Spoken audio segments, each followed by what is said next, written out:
498 म्हटलं की आता पैशाची देवाणघेवाण, पैशासाठी दिलेला त्रास, हे समीकरण एवढं स्पष्ट झालेलं आहे की एकदा दोनदा पैसे मागितले किंवा काही घेतले तर लगेच 498 दाखल केला जातोय आणि त्याद्वारे पती आणि पतीच्या फॅमिलीला अक्षरशः 4-5 वर्ष म्हटलं तरी त्यातच अडकवलं जातंय.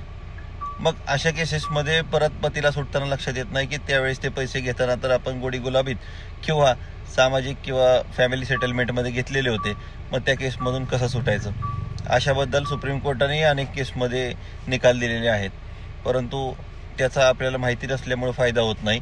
कौकुशन कौसर वर्सेस स्टेट ऑफ बिहार या 2022 सालचा निकाल, रिसेंट निकाल आहे.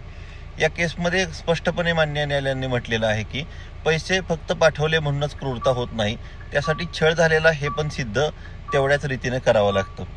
मग अशा केस लॉचा फायदा घेऊन आपण अशा खोट्या आरोपांच्या केसमधून निश्चित निर्दोष मुक्तता करून घेऊ शकतो.